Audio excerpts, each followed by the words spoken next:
So most people say you should party when you're young, live it up while you're young, instead of building something for the future, because that could come later.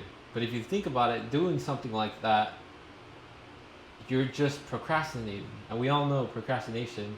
I mean, I want to say every human has to deal with procrastination, unless they officially figured it out and they're it doesn't affect them anymore, right? But for the majority of people, 99% of people probably deal with procrastination. So when people say party while you're young, it's a form of procrastination. Okay? When I was 18 years old, I'm now 22 years old. 18 years old was my breaking point. I was like, okay, you know what?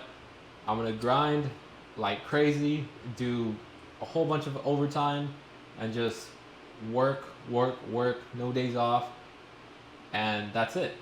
And I've been doing that consistently for 4 years. And look what I have now. I have a house. I had like 3 cars. I sold one of them because what's the point of 3 cars? I'm trying to keep it more minimal. I tried partying and drinking, but every time I went out to go do that, I felt kind of empty inside. And I know that might sound kind of weird, like kind of cringy, like, oh, you felt empty inside. Okay, no, but genuinely, like I felt like I had no purpose. And I mean, I wasn't unhealthy. I still went to the gym. I've always went to the gym. I've always been active. But I don't know. To me, drinking and partying, I just like I would be there and I'd just be like, damn, like I could be doing this instead, or like, damn, I could be building this instead, or working on the house, or whatever it is, or I could be doing research or listening to a podcast, doing something a little bit productive. I know consuming podcast information, probably depends on the podcast you're listening to or how you integrate it into your life, but for the most part, I mean, it might be productive, but you're still consuming at the end of the day. But consuming isn't all that bad. Anyways, I'm getting sidetracked here. So back to the parties. So parties and drinking, you're chasing a short term high, and when you do that, when there's a high, there's a low. Okay, so why not end it off on a high?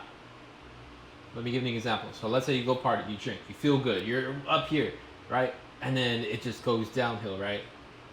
But why not start down here, like grind, like go to the gym, for example, right? You go to the gym, you start down here, and then you feel so good up here. And to be honest, it doesn't get any better than this after coming home from the gym or after seeing the progress that you've obtained, right? Why not end up here? Why do you want to end down here? So you're just chasing. It's just hedonism. That's all you're doing. You're just chasing a higher high, and that's just something you shouldn't be doing. But yeah, man, it's kind of like you're chasing this thing that is gonna bring you short term value, but like why not chase a thing that's gonna bring you long term value? Going to the gym consistently. Number one thing, consistency, right? Or just doing the right thing, doing the thing you know is right that you always procrastinate, and just doing it. It's quite literally that simple. It all starts from your health. If your health is right, then your wealth will be all right.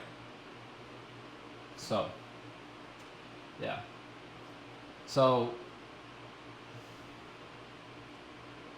when you're chasing purpose, you're chasing long term value. When you're chasing a short term high, or when you're chasing alcohol, right? Then you're not really. I mean, it's short. It's short lived. It's not long lived. You're thinking in the moment. You're not thinking in the future. But there are two sides to this too, because I mean, you could say like, oh, you're probably really unhappy because you're constantly thinking about the future. But no, I mean, I don't really think about happiness realistically. My well being, I feel good, I feel great, I provide a lot of value at my workplace, and I can see my money growing every single month, and I mean, I feel good, right? I'm healthy. I'm living. I'm breathing. Right. So yeah, I just don't really look at happiness. Like I look at my money, and it's going up. So I would assume that I'm doing good. So so I work a lot of overtime at my workplace. I do about 10 to 20 hours of overtime a week. Really close. Like recently, it's been like 10 hours consistently. Recently, but like throughout the year, I've probably averaged about like 13, 14 hours a week of overtime, which isn't a whole lot. But when you take into place that, I mean, I'm going to the gym every single day, right? I'm I'm doing YouTube, spending time with the wife, right? I'm constantly busy. I'm working on the house. I'm always doing something. So when you factor in all those things, then yeah, 55, 60 hours a week at your workplace. I'm sorry, 50 hours a week at your workplace, 53 a week on average is actually quite a lot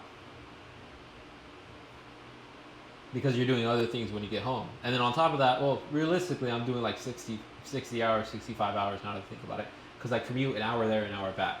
So that's time getting eaten up like crazy. Because that's 2 hours every single day. That's 10 hours a week. So, I mean, if you want to count that into work, I would say that would be counted as work because you're in the motion of going to work and that time can be spent on something else that you could be building, but you're focused on work. So I consider that as work. So yeah, I guess I could say I'm doing 65 hours a week, 70 hours a week, technically speaking, but like that the hours that I punch in on average is like 53, 54 hours a week. But where was I going with this? So to me, overtime is rare because not a lot of people want to do overtime.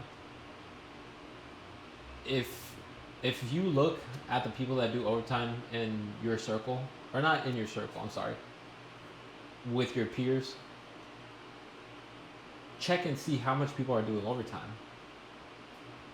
And while they're doing overtime, how are they contributing? Like, are they doing value added work, or are they just messing around, just killing time to get a check?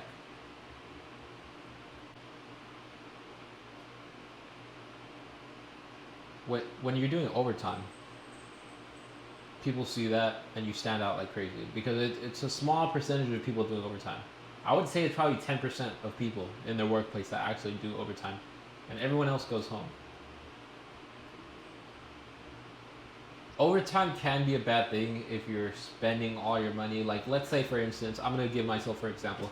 Let's say, so I'm bringing home 7K a month with overtime. Okay, that's take home pay, 7K a month. Let's say instead of buying this house, I bought a really, really nice car, like a $200,000 car. Okay, let's say, I don't know, what's $200,000? A Lamborghini, whatever. If I were to buy that, then quite literally all my check, $7,000 a month, is going to that car.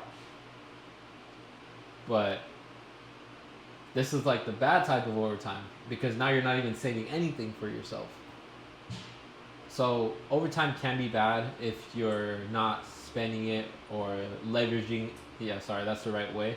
That's the right terminology. If you're not leveraging the time you're spending at your workplace, you're not leveraging that money to put it into something else so I can grow over time exponentially. So, I mean, there's just so many benefits to it. One, you stand out. Two, it's difficult, so you build mental dexterity. And then three, you build wealth. Now, it's not a whole lot, right? I'm probably getting an extra $1,000 a month doing this. But it's still something. $1,000 a month, that's $12,000 a year. And you invest all that, you're getting, it just grows and grows and grows. It's the best possible thing you could do. Like, okay, if you take your day, and you jot down exactly what time you're doing what, and you map out your whole entire day. Try to see what is not necessary. A lot of your day isn't a whole lot necessary. Now I get it; it's completely different when you have kids.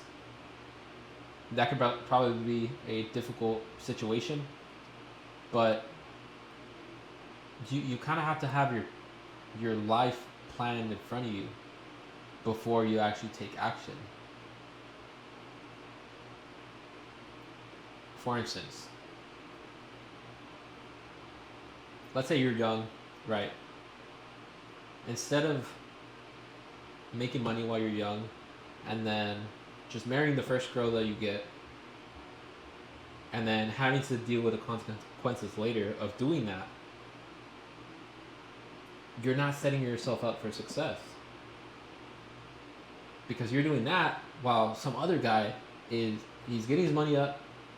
Okay, he got his money up, well, a decent amount, and then he picks a right girl, and then the right girl will help that guy out in, like, let's say picking up the kids or watching over the kids or whatever it is. I mean, it all depends. I'm kind of getting a little bit off topic here, but what I'm trying to say is you need to put your time into your purpose. Now, I'm not saying your purpose is to be flipping burgers at McDonald's. That's not what I'm saying. But build wealth so you can be good in the future, and then find your purpose. Or you could probably get lucky. Maybe you might find your purpose while you're still trying to build wealth, and then do the thing that you love doing and build wealth around that. You could do that too. But yeah, man. So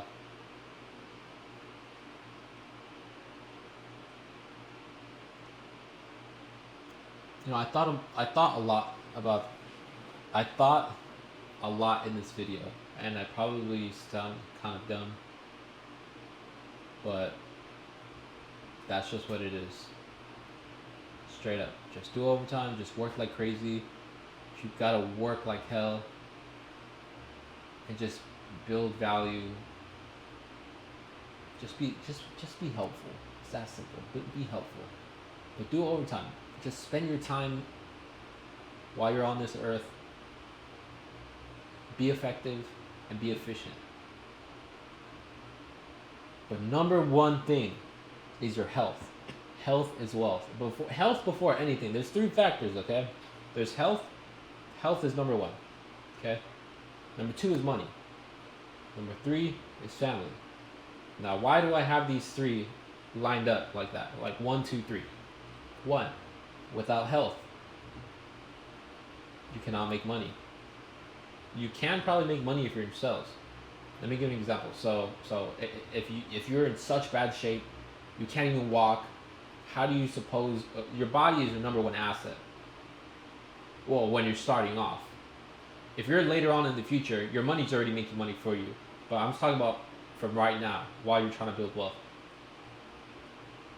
Your body is the number 1 asset. So health is number 1, very, very important, because that is what's going to build wealth. And then also it comes with the mental.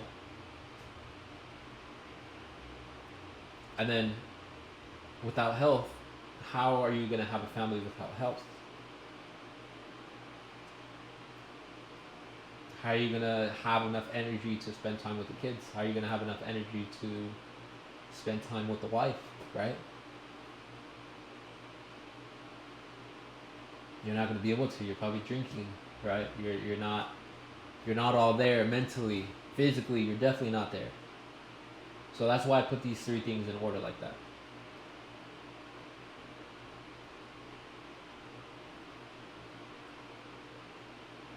If you have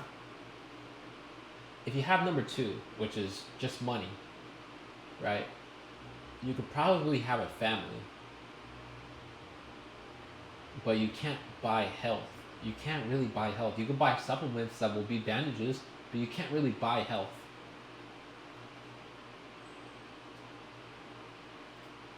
And the reason why I put number two is money is because without money, how are you going to be able to provide for your family? Probably won't be able to. You got to keep your kids fed, right? It's very important. Very, very important. That's why I do those three. What is that even called? Those three branches, I guess. Number one, health. Number two, wealth. Number three, family.